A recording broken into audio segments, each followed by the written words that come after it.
come in, sir? Please come. Thank you, sir. Please sit down, Kanika. Thank you, sir. You Good afternoon, sir. possibly take off the mask. There's safe enough You're distance. quite far. Sir, if it's possible, because the actual interviews are happening with the mask at UPSC Bhavan. You're from LSR. Yes, sir. Who founded LSR? Lala Shriram, sir. Who was Lala Shriram? Lala Shriram was a philanthropist, an industrialist, the owner of Delhi cloth mills and sugar mills, and a forebearer of reform, and also a considerable input was by him to the freedom movement, and he was also the chairman of FICCI at a time. Yeah, okay. Which are the other institutions he founded? So he also founded Shriram College of Commerce. That's what I know. Yeah, okay, all right. And you've done political science B honors? Yes, sir. All right. I think I'll pass you on to Professor Pant. And all your option is also political Yes. science honors. Tell me something about the raging debate about the collegium appropriating for itself the right to appoint or veto the appointment of Supreme Court or High Court judges. Do you think it is constitutionally valid? Do you think it perpetuates the Pope selecting cardinals, cardinals selecting the Pope, opacity of the whole process? Sorry. Do you think that the assault on the judges by the Honorable Law Minister is valid? Yes, sir. So, under the Constitution, as was held by the judges, first and second and third judges case also, there is a provision where the President has to consult the Chief Justice, and in line to that, the collegium system was established with the cases which I listed. No, In but my the view, Constitution sir. says the President has to consult the Chief Yes, sir. Justice. Chief Justice's advice is not binding on the President. Yes, sir. And collegium system doesn't find a mention in the Constitution. Yes, sir. So it is an extra constitutional mechanism devised by the judiciary itself. So it was the judicial interpretation of the Constitution, if to say. No, I'm asking you a specific question. Yes, sir. Does the collegium find mention in the Constitution or no? No, sir. It came with the cases. Did the Parliament introduce the collegium system as a legislative intervention or no? It was not So introduced by the Parliament. it would not be incorrect to say that the Supreme Court appropriated for itself through an extra constitutional mechanism device the increased role in the appointment of judges to higher judiciary. Would that be a correct interpretation? So, in my view, under Article 131, the Supreme Court has the role to interpret the Constitution. So, it's the interpreter of the Constitution. So, I would not call it extra constitutional. But in my view of the collegium system would be that we need to have. Has the Supreme Court ever extended this argument? So, I'm not aware of that. No, Sorry. it has never extended this argument. But didn't the Supreme Court say that Article 324(2) says that the appointment will be made according to a law which the Parliament may make? And Supreme Court pointed out that it is 70 years and you have not made a law. Yes, sir. Please make a law. Yes. Until you make a law, please follow this system of collegium which we have adopted for other things. That is exactly the judgment. If you read it carefully, I think it will be good. Yes. Sure. I will stay with the Constitution. Yes. I will stay with the judiciary. Some past ex-CJIs have not distinguished themselves either as men of a spine or being consistent with the interpretation of the law with equality for everybody. They had committed such blunders like being judges in their own cause, which Justice Gogoi did, which I think does give ground to, I'm only acting as a devil's advocate to ask you a question. I'm not giving you my opinion. To say that the judges have not behaved in a manner, one would say, I'm the master of the rolls. I will decide which bench the case will go. Then they will come out, sitting judges have come out with the praise of the Prime Minister as God's gift to mankind, the greatest genius in the world. Sitting judges of High Court have come out with opinion that peacocks procreate by teardrops and so on. So all this causes concern that the judges who have been appointed by fellow judges have actually either maintained the dignity of the institution or the majesty of law? What would you say to that? I would give you names. It could be Justice Gupta, it could be Justice Gogoi, it could be Justice Mishra, the whole lot of judges. And they immediately accept an appointment post-retirement without any cooling period. Some become governors, some become members of parliament. And then it gives the executive and legislature a ground that the judiciary has an overreach. It doesn't want to be judged by anybody else. And as some people say, like the Honorable Vice President, they are not elected, they are not responsible, they are not responsive. How would you react to that? So, in my view, there have been certain judges, as you pointed out, and there were certain issues related to the judiciary.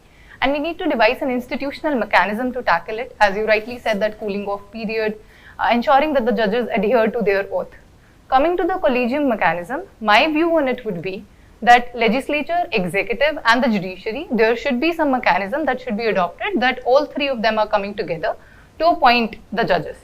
And a search and select mechanism can work before recommendation or even after recommendation. The matter can be referred to the executive and the legislature. No, you are a very bright student of political science. Yes. Now, this well-established principle of separation of powers Yes. doesn't allow us the luxury, either in India or anywhere else, to work together very collaboratively.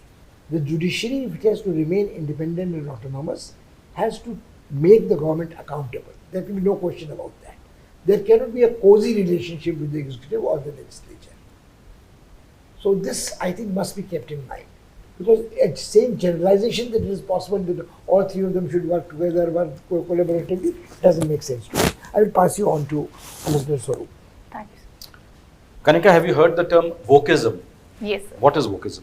Because in Wokeism. America, it's supposed to be the big dividing line now. Yes, sir. Wokeism is a philosophy mostly associated with the left, where people come together, argue for the social, political, economic thing that which they have not been vocal about before, and now they would like to talk about it. But they say that it also implies that you can only use certain terms for certain categories of people, etc., transgenders and things like that. And that is what is causing resentment among the right-wing establishment in America and I think all across Europe, actually. What is your view on that? Should people be forced to use certain terms, or they have to because, you know, the new category that have been created for specifically these people demand that we use these new terms? What is your view? So in my view, ideology is always open for people. And if wokeism is emerging as an ideology, there may be certain terms which people may have kept for it, but it should not be forced on the people to adopt those terms. And never to see divisive lines between ideology, and it is on a person to adopt a particular ideology and to adopt certain terms which she may would like to associate with that ideology, sir. An open and democratic culture which the world would like to see, sir. Is liberal democracy in crisis all over the world? Because that is the view of most political scientists. There has been a decline of the liberal worldview or the way of life throughout the world, which we have seen with the rise of the right-wing politics. Even in the states of America, we saw through the reign of Trump, and now in the European countries also right-wing taking power. But along with that, we also see the rise of the social democracy and the coming again of Biden as well. But this also reflects on the wider realities or a changing scenario with the rise of China on ground. And we need to ensure that liberalism as a philosophy is promoted and is not, or there are diverse views added to that as well, which are creating frictions in it. So because there have been, liberalism has been associated completely with the left, a certain view of liberalism started to emerge. We need to ensure that we enrich it on the basis of democratic credentials, and some care can be taken or some from the liberal democracy which has been prevalent in India. And in India, we enrich the tradition, we include religious, culture, social, political, economic views, and then formulate a particular policy. Now, India is hosting the G20 this year. Yes, sir. What is the theme of our G20? So it's Vasudhaiva Kutumbakam. The English tagline? It's one world, one earth, one family. One world, one earth, one family. Both world and earth. Yes, sir. Sorry.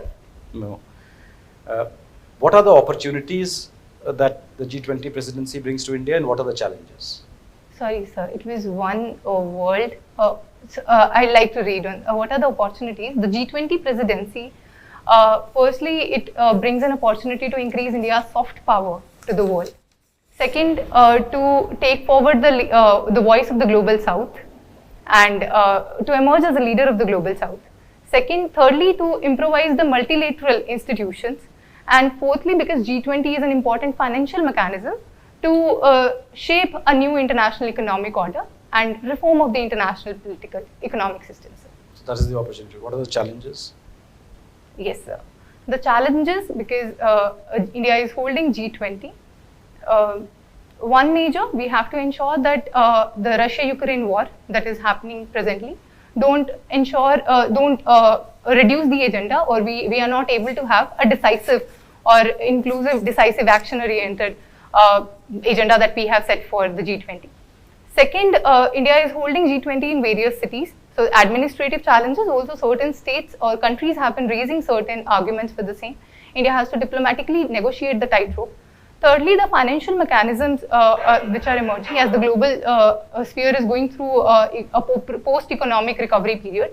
We have to ensure that the countries are coming on a ground and are coming to a common ground on the global. Thank you. Thank you, sir. So, do you think that when actually the COVID was at its peak, the India conducted itself in a certain manner? What kind of image did it give to India? During COVID, India punched beyond its fate at the international sphere, if to start.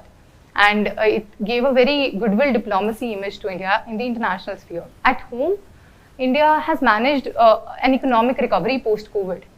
And that has given a very strong image that India has, after a post-colonial democracy, can function and can also perform as well.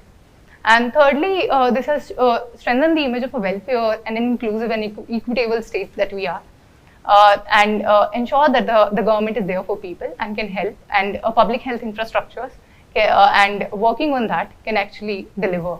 The reports that are emerging, it shows that India is one of the few countries, or rather only in India, suddenly the COVID cases are rising. Yes, sir. So why this time it appears to be country-centric or rather India-centric? So, as the WHO has also said that after the pandemic in 2020 and 2021, now the virus is becoming endemic, and we need to take local measures to tackle the virus. That is a concern, and that is the reason we are taking a local-specific or a country-specific approach. Otherwise, if cases are going to rise on globe, India will be there to help the countries with vaccine methods and vaccine diplomacy. Okay, but you know that again the election season is everywhere there in India. So 2024 and this year many states will be going to election. Yes. One debate, this debate actually has reached to the Supreme Court as well. That relates to the subsidies and a form of the subsidies which is appear to be quite frivolous is the freebies. Yes. Or Revdi or the several names that is given to that. But I'm not going to talk about the freebies. The question is about, do you think that the freebies and the way political parties indulge in it, that is detrimental to success or health of democracy? Sir, in my way, fiscal prudentialism is very important, and political parties should be contributing to that if they are formulating their manifesto. And yes, that affects the economic health of our democracy that they are accountable for. Sir. Is it only economic health of the country? But don't you think that before the election is announced and the party suddenly start announcing the freebies, yes, quote unquote, and that influences voters' behavior. So voter may forget, for example, say the 4 3/4 of a years, like if at all there was the misdemeanor of the parties. And then the voting pattern could be influenced by it. So it's democratic values that I'm talking about it. Yes, sir. It's not economy, it's the democracy that I'm talking about. Do you think that it is detrimental? Yes, sir, it is.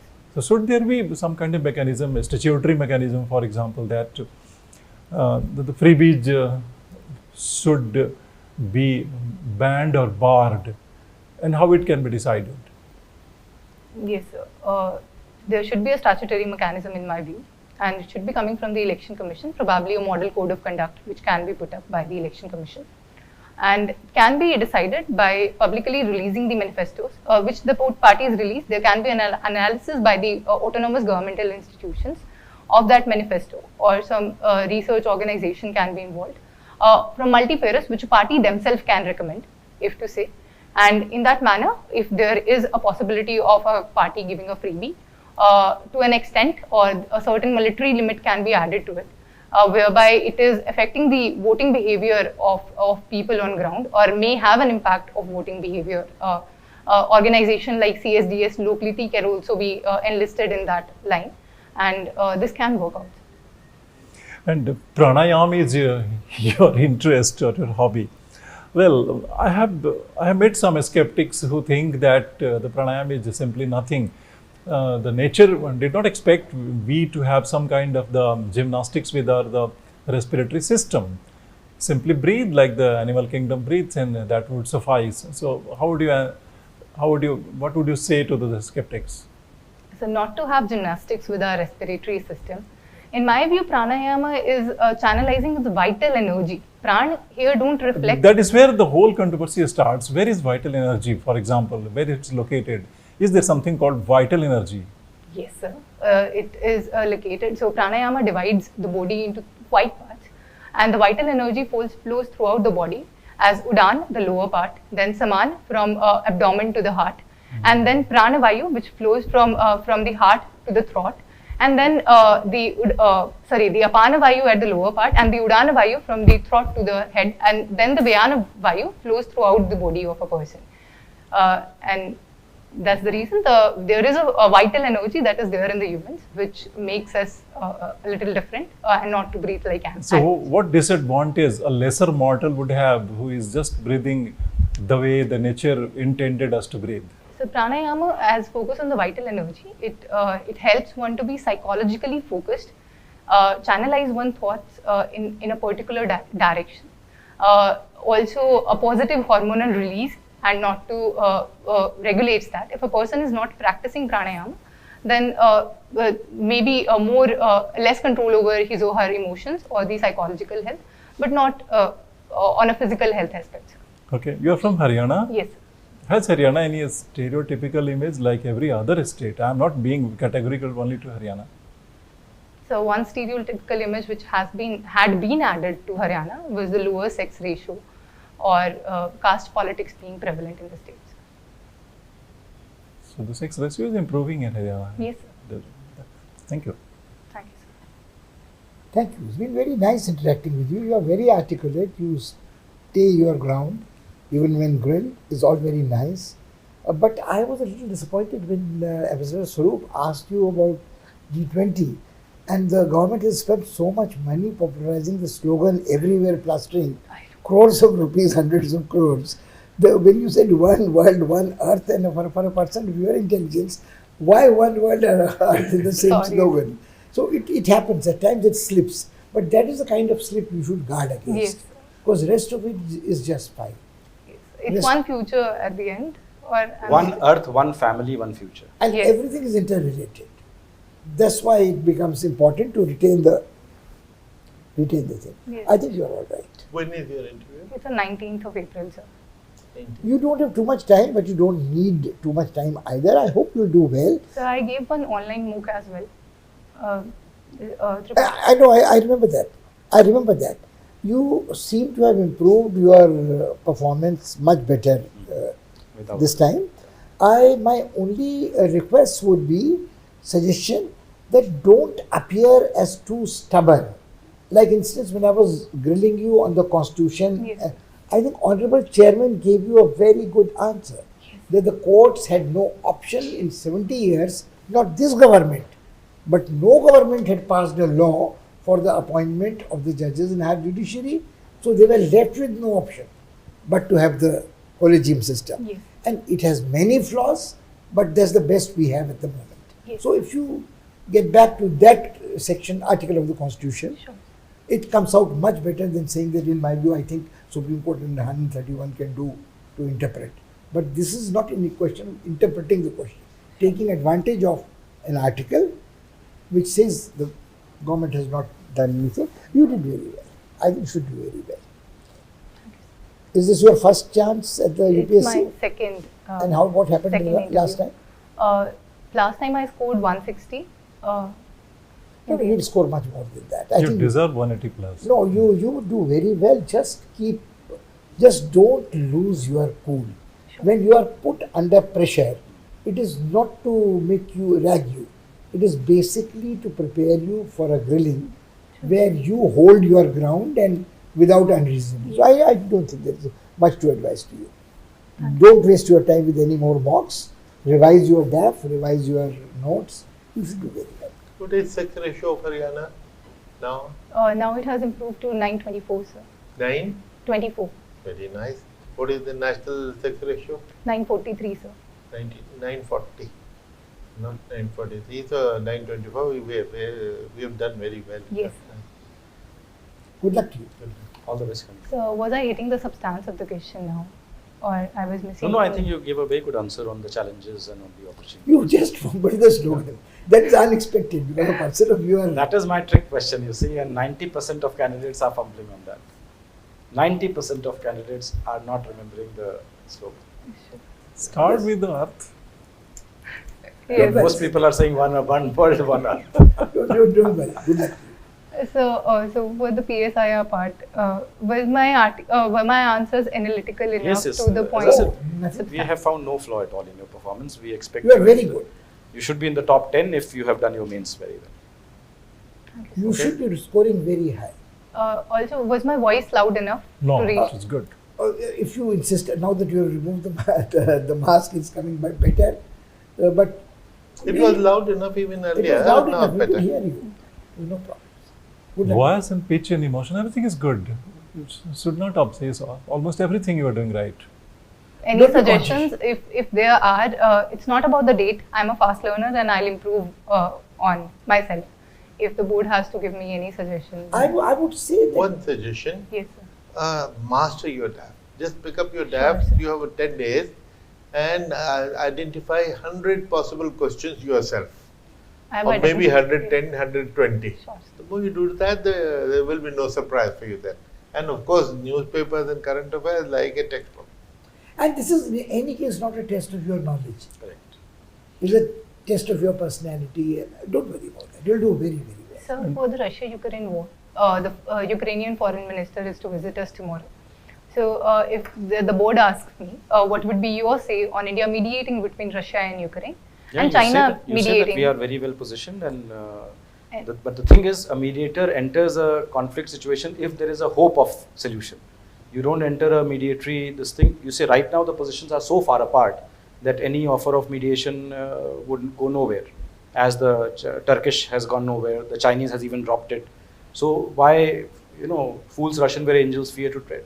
So I think let either the war become a war of complete attrition where one party at least wants to end the war or both parties, and then I think India should play its card because of our acceptability to both. Also, the moment you say yes, India can be the mediator, the next question will be, what will be the proposition? Yes, exactly. What is What the will plan? you propose to the two parties? Right now, as I say, Ukraine has given its 10-point agenda, Yes, which is sir. Russia has rejected completely. Russia is also emboldened enough to say that Yes. we can win this war. So my sense is this war is going to continue for some time. So by September, can we say that? Nobody, Nobody geopolitics can is moving at a very fluid speed. There could be a major Russian reverse also. There could be a major Russian win also. Everything will change on what happens on the battlefield and how long the Western world has the appetite to keep funding Ukraine. Yes. Because eventually, trillions of dollars the local public, Republicans are already chafing. Yes, sir. Ron DeSantis has said if he becomes president, that's the end of the Ukraine conflict as far as America's role is concerned. So, international geopolitics is a game of shifting balances, shifting nuances, and nobody can predict anything in advance. Do very, very well. Thank you, sir. All the best. Thank you. Good luck.